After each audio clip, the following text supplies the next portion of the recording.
Well, thank you so much. And thank you to Ryan Buck for producing this powerful video from our first post-Roe Iowa March for Life. You know, I've watched this video several times, and I was hoping that I could avoid the tears, but they just keep coming. It's so powerful, and it just puts everything in perspective, because this is about life, and there can't be anything bigger than that. Pulse Life Advocates, Iowa's longest standing statewide pro-life organization.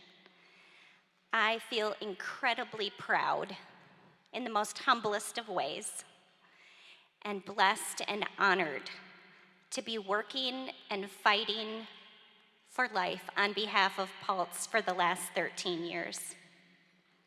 Thank you to our gala committee for putting on this wonderful event, and to our board of directors. If you're a board member, can you please stand up and be acknowledged for all the great work you do for this organization?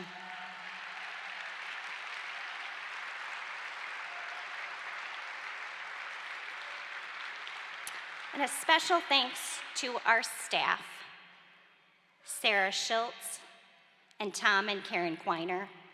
And most importantly, thanks all to you for coming tonight.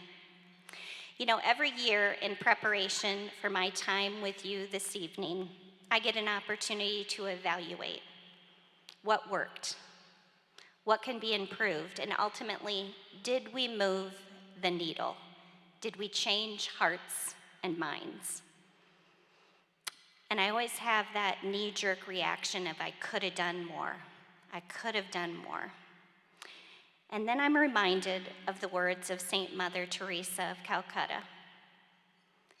God did not call me to be successful. God called me to be faithful. And so it is with all of you. We are living in a post-Roe America, thank God.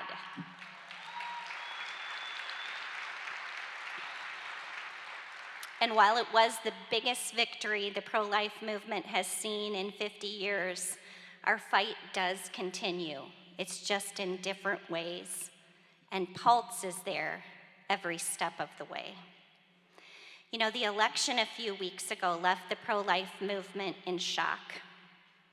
In Ohio, for example, 57% of the voters led to a double-digit win for a radical proposal amending the state constitution to sanction abortion with no limits from the moment of birth. And pro-lifers in that state were outspent 2-1. Coupled with deceptive media that ran pro-choice, TV ads that just downright lied to Ohio voters. The other side is masterful at disguising and sanitizing and lying to the American people about what abortion really is. They use words like reproductive freedom and women's rights to confuse people about what is really happening in an abortion. The horrific, violent, and traumatic end of a life in the womb. There is no other way to describe it except pure evil. The pro-life movement needs to give America a positive vision for protecting life instead of talking about a removal of a so-called right. We focused so long and hard on the legal end, we need now to focus on the moral end. It's almost like we've been apologizing for the Dobbs decision and talking about moderation on life. Let's be absolutely clear. The other side is not seeking compromise or moderation. They are pushing extreme, radical death for any reason.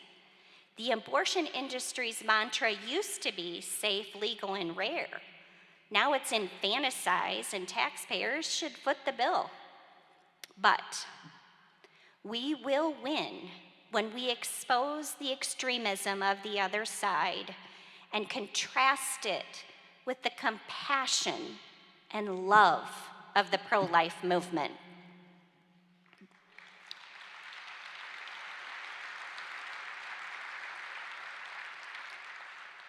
There can be no consensus or compromise with murder, period, full stop.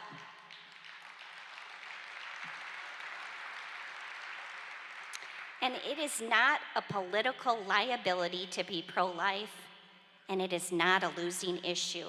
Life begins at conception, and there's nothing complicated about that. It's right and it's wrong, and we need to speak with moral confidence on this issue. We must be unafraid. It's either killing a baby or it isn't, and we can't tiptoe around this issue any longer. And we at Pulse are not going to. And for those of you who know me, I'm about as subtle as a sledgehammer, and I am just gonna keep pounding and pounding on this issue until the message of life is out there loud and clear.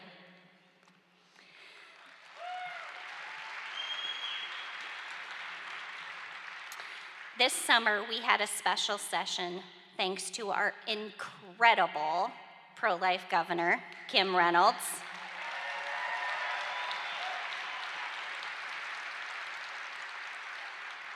Where, of course, we passed for the second time the heartbeat bill, and Pulse was there.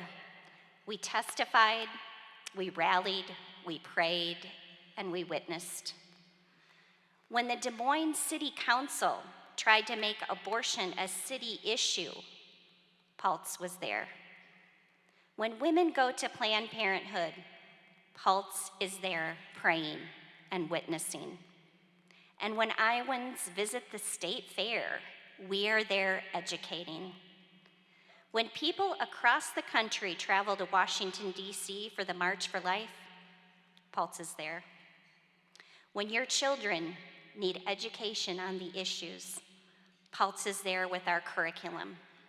And when anyone needs any up-to-date information on pro-life issues, we're there with our cutting-edge website, weekly blogs, and our rich social media content. Our newest video project is called How to Raise Pro-Life Children, and the theme of our evening tonight. Here's a short trailer of our new project.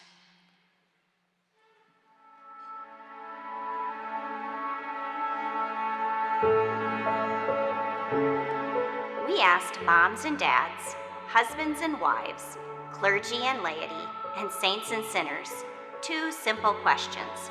How do you raise pro-life children? Or, how did your parents raise you to become pro-life? It really does come down to teaching your kids about that conversation with God, that daily conversation with God called prayer.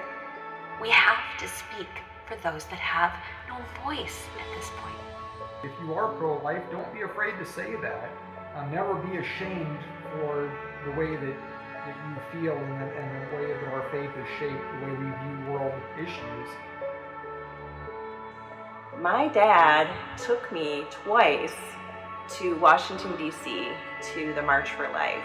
We just were like, wow, this is something else, and it really planted that seed. And all 6 of our kids went multiple times, and I think it was really positive for our kids to see what a peaceful, joyful, huge movement we were a part of. We always taught our kids that life is a good and precious gift from God, and it's not for anybody else to take away.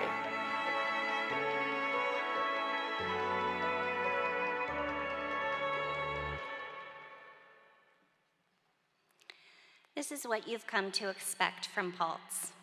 We are not fighting for a hypothetical or an ideal. We're fighting for people's lives. And you're all here tonight because you know this. You know in your heart that this is the greatest human rights issue of our time, and that you know without us standing in the gap, more lives will be destroyed by the lie of abortion. Pulse is in it for the long haul. Heck, we've been fighting for 50 years. We're not going to stop now. And we're not going to be disheartened, and we're not going to back down. You heard me talk about some of the losses that we've experienced across the country. The prevailing theme in all of those losses was a lack of financial resources and being outspent by large margins. I'm begging you tonight, do not let Iowa become Ohio. Commit tonight to join Pulse in our work to create a culture of life. Commit tonight to help us in our efforts and support us with your time and your talent and your treasure. I promise you that we will not give up until we have equal protection under the law, which includes our preborn brothers and sisters. In today's society, the value of human life has been diminished, but God, who sees the works of his hands with enduring love, whispers to each of you his plan and purpose for your time here on earth. He speaks to your heart and tells you what work he has committed to you that he's not committed to another. He tells us that our life has meaning and value. He reminds us that we are only dust, but we are beloved dust. Please pray for us. We need it. Thank you, and God bless.